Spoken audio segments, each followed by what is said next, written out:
Breaking news చూస్తున్నాం. సికింద్రాబాద్ ఉజ్జయిని మహంకాళి బోనాలకు సర్వం సిద్ధమైంది. ఇవాళ రేపు బోనాల సంబరాలు ఘనంగా జరగనున్నాయి. తొలి బోనను మంత్రి పన్నం ప్రభాకర్ సమర్పించారు. తెల్లవారుజామున 3 గంటల కుటుంబ సమేతంగా సికింద్రాబాద్ ఉజ్జయిని మహంకాళి అమ్మవారికి తొలి బోనం సమర్పించారు. కాసేపట్లో ముఖ్యమంత్రి రేవంత్ రెడ్డి మహంకాళి అమ్మవారి ఆశీర్వచనం తీసుకోనున్నారు.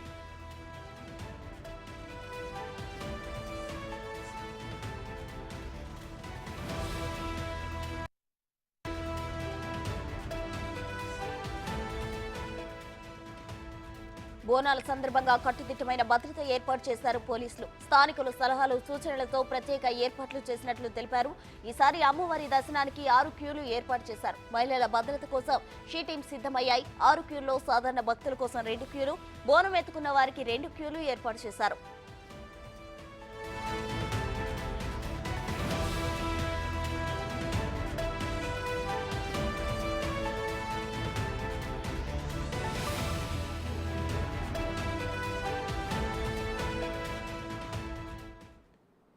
భక్తులకు ఇబ్బంది లేకుండా ఈసారి ప్రసాద కౌంటర్లు కూడా ఎక్కువ ఏర్పాటు చేశారు. శివశక్తి జోగినీలకు ప్రత్యేక సమయం కేటాయించారు. మధ్యాహ్నం 1:30 నుంచి సాయంత్రం 4 గంటల వరకు నేరుగా బాటా పాయింట్ నుంచి వచ్చేందుకు జోగినీలకు అవకాశం కల్పించారు.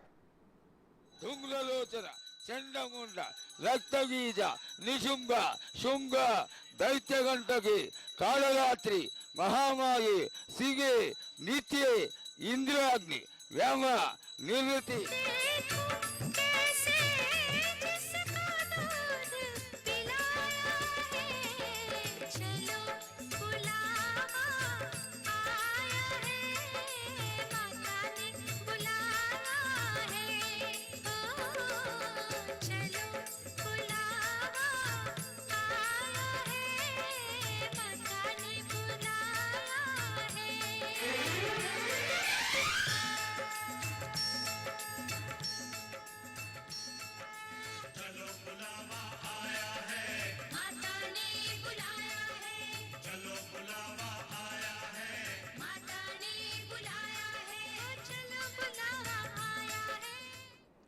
సికింద్రాబాద్ ఉజ్జయిని మహంకాళి బోనాలకు సర్వం సిద్ధమైంది. దీనికి సంబంధించిన పూర్తి సమాచారం మా ప్రతినిధి అంజుమా లైవ్ లో అందించేందుకు సిద్ధంగా ఉన్నారు. అంజుమా, అక్కడ ఏర్పాట్లు ఏ విధంగా చేశారు? భద్రతా సిబ్బంది ఏ విధమైన కట్టుదిట్టమైన భద్రతా ఏర్పాట్లు కూడా చేసినట్లు తెలిసింది. మరి కాసేపట్లో ముఖ్యమంత్రి రేవంత్ రెడ్డి కూడా రాబోతున్నారు. ఓవరాల్ డీటెయిల్స్ ఏంటి అంజుమా? లష్కర్ బోనాలకు సర్వం సిద్ధమైపోయింది. ఈ రోజు రేపు సికింద్రాబాద్ ఉజ్జయిని మహంకాళి అమ్మవారి ఆలయం లక్షలాది మంది భక్తులతో కిటకిటలాడబోతుంది. ఇక ఈ రోజు బోనాల సందర్భంగా కూడా తెల్లవారుజామున 3 గంటల నుంచే మనకు భక్తుల రద్దీ అనేది ప్రారంభమైపోయింది. ఈ రోజు ఉదయం 3 గంటల నుంచి 4 గంటల ప్రాంతంలో పొన్నం ప్రభాకర్ కుటుంబ సమేతంగా వచ్చి తొలి బోనం సమర్పించడంతో కూడా మనకు బోనాల సందడి అనేది ప్రారంభమైపోయింది. ఇక అనేక మంది ఇటు నగరం నలుమూలల నుంచే కాకుండా రాష్ట్రంలోని అన్ని జిల్లాల నుంచి, అదేవిధంగా చుట్టుపక్కల రాష్ట్రాల నుంచి కూడా ఉజ్జయిని మహంకాళి అమ్మవారిని దర్శించుకునేందుకు, బోనాలను సమర్పించుకునేందుకు పెద్ద ఎత్తున ఇక్కడికి తరలి వస్తుంటారు. దాదాపు ఈ 2 రోజుల్లోనే 25 లక్షల మందికి పైగా భక్తులు ఈ ఆలయానికి వస్తారని ఆలయ కమిటీ మెంబర్స్ కూడా తెలపడం జరిగింది. ఇక ఈ రోజు రేపు వచ్చేటువంటి భక్తుల రద్దీని దృష్టిలో పెట్టుకొని అన్ని శాఖల సమన్వయంతో కూడా ఆలయ కమిటీ సభ్యులైతే అన్ని ఏర్పాట్లను అయితే చేయడం జరిగింది. ఇక ఈ నేపథ్యంలోనే వచ్చేటువంటి భక్తులకు ఎటువంటి అసౌకర్యం కలగకుండా దాదాపు 6 క్యూ లైన్లను అయితే ఏర్పాటు చేయడం జరిగింది. ఇందులో ఒకటి మనకు విఐపి క్యూ లైన్ గా ఉండగా ఒకటి సపరేట్గా బోనాల కోసం మాత్రమే పెట్టడం జరిగింది. దీంతో పాటుగా ఎవరైతే ఫిజికల్లీ హ్యాండిక్యాప్డ్ ఉంటారో, పెద్దలు ఉంటారో వాళ్ళ కోసం కూడా బ్యాటరీ వెహికల్స్ కూడా ఏర్పాటు చేసినట్లుగా కూడా మనకు తెలుస్తోంది. ఇక మొత్తంగా 100 సీసీ కెమెరాలతో కూడా గట్టి నిఘానైతే ఏర్పాటు చేశారు. 1500 మంది పోలీసులు అయితే భారీ బందోబస్తును కూడా నిర్వహిస్తున్నారు. ఇక ఈ రోజు ఉదయం 11-12 గంటల ప్రాంతంలో ముఖ్యమంత్రి రేవంత్ రెడ్డి గారు ఇక్కడికి వచ్చి ఇక్కడ అమ్మవారిని దర్శించుకొని పట్టు వస్త్రాలు సమర్పించనున్నట్లుగా కూడా మనకు సమాచారం ఉంది. ఇక ఏవైతే మనకి ఎమర్జెన్సీ గేట్లను కూడా ఇందుకోసం అయితే ఏర్పాటు చేయడం జరిగింది. మొత్తంగా 6 క్యూ లైన్లను ఏర్పాటు చేశారు. అన్ని లైన్లు కూడా 16 ఫీట్లకి ఒక ఎమర్జెన్సీ గేట్లు కూడా మనకైతే ఇందులో ఏర్పాటు చేయడం జరిగింది. ఇక ఇందులో ప్రత్యేకంగా 2 లైన్లు అయితే మనకు బోనాలతోటి వచ్చే వాళ్ళ కోసము, ఇక మిగిలినవి సామాన్య భక్తుల కోసం ఏర్పాటు చేయడం జరిగింది. ఇక దీంతో పాటుగా కూడా ఎగ్జిట్ పాయింట్ల దగ్గర మనకు ప్రసాదం కౌంటర్లను కూడా ఏర్పాటు చేశారు.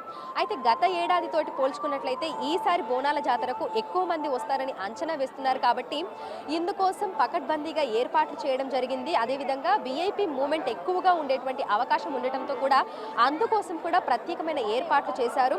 సో ఈసారి వచ్చేటువంటి భక్తులను దృష్టిలో పెట్టుకొని అదేవిధంగా శివశక్తులకు ఎటువంటి ఇబ్బంది కలగకుండా, ఎందుకంటే గతంలో మనం చూసాము బల్కంపేట ఎల్లమ్మ తల్లి ఆలయం దగ్గర శివశక్తులను లోపలికి చాలా ఆలస్యంగా లోపలికి పంపించారు అనేటువంటి ఆరోపణలు ఉన్నటువంటి నేపథ్యంలో కూడా ఉజ్జయిని మహంకాళి అమ్మవారికి బోనాల సమర్పణ సమయంలో వీరికి ఏ విధమైనటువంటి ఇబ్బంది కలగకుండా ఒక ప్రత్యేకమైనటువంటి సమయాన్ని కూడా వారికి కేటాయించడం జరిగింది. సో ఇందుకోసం సంబంధించి కూడా స్పెషల్ టైం ఒకటైతే కేటాయించారు. అంటే మధ్యాహ్నం మనకి 1:30 నుంచి 4 గంటల మధ్య కూడా కేటాయించడం జరిగింది. శివశక్తులు జోగినీలు ఎవరైతే ఉన్నారో వారు బాటా షోరూమ్ వైపు ఏర్పాటు చేసినటువంటి క్యూ లైన్ల నుంచి లోపలికి రావాల్సినట్టుగా ఉంటుంది. ఇక మనం చూసినట్లయితే కూడా సికింద్రాబాద్ పరిసర ప్రాంతాలలో ఈ 2 రోజుల పాటు కూడా భారీ బందోబస్తును అయితే మనకు ఏర్పాటు చేయడం జరిగింది. ఇక పలహారు బండ్ల కోసం కూడా ఈసారి రిజిస్ట్రేషన్ల ప్రక్రియను కూడా ఒకటి పెట్టడం జరిగింది. సో మొత్తంగా ఈ ఆలయానికి నగర వ్యాప్తంగా ఎక్కడెక్కడి నుంచో భక్తులు వస్తుంటారు కాబట్టి వారిని దృష్టిలో పెట్టుకొని టీఎస్ఆర్టీసీ కూడా భక్తుల సౌకర్యార్థం 175 బస్సులను అయితే ఏర్పాటు చేయడం జరిగింది.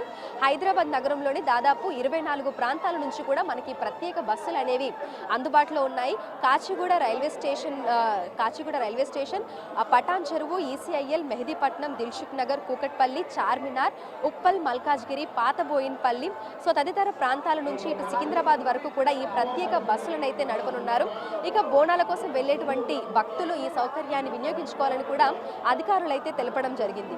ఇక వీటితో పాటుగా కూడా క్యూ లైన్లలో ఎవరైతే భక్తులు వస్తున్నారో, అంటే ఒక్కసారి మనకు క్యూ లైన్లోకి ఎంటర్ అయిన తర్వాత మనం అమ్మవారి దర్శనం చేసుకునేంత వరకు కూడా ఎక్కడ మనకు అంటే బయటికి రావడానికి వీలు లేకపోవడంతో కూడా ఇందుకు సంబంధించి కూడా ప్రత్యేకమైనటువంటి ఏర్పాట్లు అయితే చేయడం జరిగింది. ఇక వీరికి వాటర్ వర్క్స్ శాఖ ఆధ్వర్యంలో కూడా వాటర్ ప్యాకెట్లు, అదేవిధంగా గ్లూకోన్-డి వాటర్ బాటిల్స్ని కూడా అందిస్తున్నారు. ఇక దీంతో పాటు కూడా ఎమర్జెన్సీ పర్పస్లో మనకు మెడికల్ క్యాంపులు, ఫ్రీ మెడికల్ క్యాంపులతో పాటు అంబులెన్స్ను కూడా ఇక్కడ ఏర్పాటు చేయడం జరిగింది. మొత్తంగా అన్ని శాఖల సమన్వయంతో కూడా మనకు ఇక్కడ ఏర్పాట్లు అయితే పకడ్బందీగా చేశారు. ఇక తెల్లవారుజాము నుంచే మనకు బోనాల సందడి ప్రారంభమైపోయింది. ఒక్కసారి మనం విజువల్స్లో గమనించవచ్చు, అనేక మంది అమ్మవారికి బోనాలను సమర్పించేందుకు కూడా ఎంతో అందంగా బోనాలను అలంకరించి ఇత్తడి, స్టీల్ బిందెలు కూడా మనకు కనిపిస్తున్నాయి.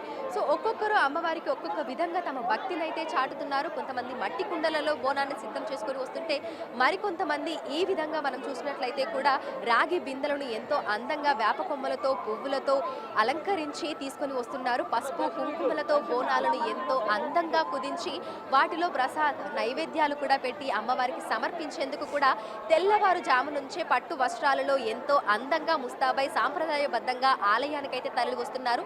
ఇక ఎక్కడికక్కడ మనకు చుట్టూ కూడా ఆలయ పరిసర ప్రాంతాలలో కూడా ట్రాఫిక్ డైవర్షన్ అయితే పెట్టడం జరిగింది. వచ్చేటువంటి భక్తులకు ఎటువంటి అసౌకర్యం కలగకుండా కిలోమీటర్ దూరంలోనే మనకు వెహికల్స్ అయితే నిలిపివేస్తున్నారు. ఇక చుట్టూ డైవర్షన్లు, బ్యారిగేట్లు కూడా పెట్టడం జరిగింది. సో మనకి సామాన్య భక్తుల కోసము క్యూ లైన్లు, అదేవిధంగా బోనాలతోటి వచ్చేటువంటి భక్తులకు ఇమీడియట్గా మూమెంట్ ఉండే విధంగా కూడా, బోనాలు ఎక్కడ ఆగకుండా ఉండే విధంగా కూడా మనకి ఆ రకంగా కూడా 2 క్యూ లైన్లను ఏర్పాటు చేయడం జరిగింది. ఇక విఐపీలు వచ్చినటువంటి సందర్భంలో మనకు ఆ సామాన్య భక్తుల వెయిటింగ్ ఉంటుంది కాబట్టి వారికి కూడా ఎటువంటి అసౌకర్యం కలగకుండా మనకి విఐపీ పాయింట్స్, విఐపీకి సంబంధించినటువంటి క్యూ లైన్లను కూడా ఏర్పాటు చేయడం జరిగింది. సో మొత్తంగా మనం చూసినట్లయితే కూడా మొత్తంగా అన్ని ఏర్పాట్లను అయితే ఇక్కడ ఉన్నటువంటి అధికారులు అయితే చేయడం జరిగింది. సో ఇందుకు సంబంధించి ఆలయ కమిటీ వాళ్ళు మనతో పాటు అయితే ఉన్నారు. ఒక్కసారి ఏర్పాట్ల మీద మిగతా విషయాలను అయితే వారి మాటల్లోనే అడిగి తెలుసుకుందాము. నమస్తే మ్యామ్. నమస్కారం. ఏర్పాట్లు ఎట్లా చేశారు? తెల్లవారుజాము నుంచే మనకు రద్దీ అనేది మొదలైపోయింది కదా, సో ఎట్లా ఉంది పరిస్థితి? చాలా సంతోషంగా ఉంది. కాకపోతే రద్దీ అనేది లక్షలాది ప్రజలు వస్తుండ్రు, కానీ లైన్స్ క్యూస్ మట్టుకు చాలా సింపుల్ అండ్ నీట్గా వెళ్తున్నాయి మేడం. అది చాలా సంతోషం వస్తుంది. మేము అది చెక్ చేయడానికే బయటికి వచ్చినాము, గర్భగుడి నుండి ఇక్కడ వరకు వచ్చినాము. సింపుల్ అండ్ నీట్గా వెళ్తున్నాయి మేడం. ఏ లేడీస్కి కూడా ప్రాబ్లం లేకుండా ఉంది చూడండి. ఏ లేడీస్కి కూడా బోనాల వాళ్ళకు 5 రకాల దారులు మొదలు పెట్టినాం మేడం. అట్లా చాలా ఇబ్బంది లేకుండా దర్శనాలు అవుతున్నాయి. మొత్తం ఎంతమంది మీరు ఇక్కడ సిబ్బంది ఉండడం జరిగింది వచ్చే వాళ్ళకి ప్రాపర్ ఇన్ఫర్మేషన్ ఇవ్వడానికి? సిబ్బంది అంటే మేము of the ladies of the group, మేము పారాయణ సభ్యులము. నేను వన్ ఆఫ్ ద పారాయణ ప్రెసిడెంట్, ఏళ్ల నుండి ప్రెసిడెంట్ని. మాది లేడీస్ గ్రూప్ ఉంది మేడం. మేము కూడా ఒక 1 వీక్ నుండి కష్టపడుతున్నాం అమ్మవారి కోసం. ఈ రోజు కోసం అయితే కళ్ళు కాచగా ఏమంటారు మీరు, కళ్ళు కాయాలంటారు కదా, అలా ఎదురు చూస్తుంటాం. ఎదురు ఇయర్ మాకు ఈ పండగ ఎప్పుడు వస్తుందా, ఎంత సక్సెస్ అవుతుందా అనేది. చాలా అమ్మవారి మహిమ చాలదు మేడం. ఎంత చెప్పినా తనివి తీరదు. కళ్ళల్లో చూస్తుంటాం ఇలా కనబడుతుంది అంటది. తల్లి మటుకు కొంగు బంగారమై నిలిచే తల్లి. మేము చిన్నప్పటి నుండి భక్తులము. ఇప్పుడు మటుకు ఎట్లా అంటే మేము వన్ ఆఫ్ ద మెంబర్స్ అయినాం అనుకో గుడిలా. బరువు బాధ్యతలతోటి నడిపిస్తూ ఉంటాం బండిని. గత ఏడాదితోటి మనం చూస్తే ఈసారి ఏర్పాట్లు కానీ ఇదంతా ఏ విధంగా ఉంది, వచ్చేటువంటి భక్తులకు సౌకర్యాలే కానీ ఏర్పాట్లు కానీ ఇవన్నీ ఏ విధంగా ఉన్నాయి మేడం? యాక్చువల్గా కరోనా వచ్చిన తర్వాత కొంచెం అంటే పబ్లిక్ కూడా భయపడి రాలేకపోయినరు. ఒక లాస్ట్ ఇయర్ కంటే ఈ ఇయర్ ఫెసిలిటీస్ బాగా పెట్టినాము. పబ్లిక్ కూడా చాలా బాగా వస్తున్నారు మేడం. మాకు చాలా సంతోషం అనిపిస్తుంది. అందుకని నేను ఒకసారి బయట చూడ్డానికనే వచ్చినాను. చాలా సంతోషం. లేడీస్ కూడా తండోపదండాలు వస్తుండ్రు అమ్మవారి దర్శనానికి. ఎక్కడెక్కడి నుండో వస్తారు మేడం అమ్మవారు. ఈ 15 రోజులు జాతరనే. ఇది special day. Last of the day is the special day అనమాట. 15 రోజులు జాతరనే నడుస్తుంది అమ్మవారికి. కన్నుల పండగ ఉంటుంది మేడం చూడ్డానికి. లస్కర్ బోనాల స్పెషల్ అంటే అదే అనమాట. అది ఓకే. సో ప్రస్తుతం మనం చూసినట్లయితే కూడా ఇటు మహిళలకు అంటే బోనం ఎత్తుకొని వచ్చేటువంటి మహిళలకు ఎటువంటి అసౌకర్యం కలగకుండా ఎక్కడ మనకు క్యూ లైన్ అనేది కూడా ఆగకుండా ఏర్పాట్లు చేసినట్లుగా కూడా ఇక్కడ ఉన్నటువంటి ఆలయ కమిటీకి సంబంధించినటువంటి సిబ్బంది తెలపడం జరిగింది. ఇక మనకి ఆలయం ఎంట్రన్స్ లో చూసుకున్నట్లయితే కూడా అక్కడ ఏ విధమైనటువంటి అంటే రద్దీ అనేది ఏర్పడకుండా పోలీస్ సిబ్బంది ఇక్కడ ఉండి ఎప్పటికప్పుడు కూడా దాన్ని క్లియర్ చేసేటువంటి ప్రయత్నం చేస్తున్నారు. ఇక మనకు లెఫ్ట్ లో అదేవిధంగా రైట్ లో కూడా 2 క్యూ లైన్లు అయితే ఏర్పాటు చేయడం జరిగింది. ఈ 2 లైన్లలో మనకి ఇటు సాధారణ భక్తులు కాకుండా ఓన్లీ మనకి బోనాలు మాత్రమే ఈ మెయిన్ ఎంట్రన్స్ లో నుంచి లోపలికి వెళ్తున్నాయి. మిగతా క్యూ లైన్లు ఏవైతే మనకు ఉన్నాయో మనం వెనకాల ఒకసారి గమనించవచ్చు. అక్కడ మనకు సాధారణ క్యూ లైన్ అనేది ఉంది. అది ప్రత్యేకంగా కూడా అమ్మవారి దర్శనానికి సంబంధించి ఆలయానికి వెళ్ళడానికి కూడా ఆ సాధారణ క్యూ లైన్ ఏర్పాటు చేయడం జరిగింది. ఇక వాటి పక్కనున్నవి మటుకు 2 కేవలం బోనాలను ఎత్తుకుని వచ్చేటువంటి భక్తుల కోసం మాత్రమే ప్రత్యేకంగా ఏర్పాటు చేయడం జరిగింది. సో ఎక్కడెక్కడి నుంచో అనేక మంది అమ్మవారికి బోనం సమర్పించుకునేందుకు కూడా ఇక్కడికి తరలి వస్తున్నారని చెప్పుకోవచ్చు. తెల్లవారుజామున 3 గంటల నుంచే ప్రత్యేక పూజలతో అదేవిధంగా తొలి బోనం సమర్పించడంతో లష్కర్ బోనాల సందడి అయితే ప్రారంభమైపోయింది. ఇక ఈ 2 రోజుల పాటు కూడా సికింద్రాబాద్ పరిసర ప్రాంతాలన్నీ కూడా లక్షలాది మంది భక్తులతో కిక్కిరిసిపోయి మనకు కనిపిస్తాయి. ముఖ్యంగా రేపు మనకి రంగం అనేది ఉంటుంది. ఆ తర్వాత పలహారు బండ్ల ఊరేగింపు ఉంటుంది. అమ్మవారి అంబారి ఊరేగింపు ఉంటుంది. దీన్ని వీక్షించేందుకు కూడా అనేక మంది భక్తులు అయితే ఇటు నగరం నలుమూలల నుంచి తరలి వస్తూ ఉంటారు. అదేవిధంగా చుట్టుపక్కల ప్రాంతాల నుంచి కూడా వస్తుంటారు. సో మొత్తంగా లష్కర్ బోనాలతోటి అంటే సందడితోటి మొత్తం అయితే ఇటు సికింద్రాబాద్ పరిసర ప్రాంతాలన్నీ కూడా అమ్మవారిని దర్శించుకునేందుకు వచ్చినటువంటి భక్తులతోటి రద్దీగా సందడి వాతావరణం అయితే నెలకొని ఉన్నాయి. Right, thank you అంజుమా.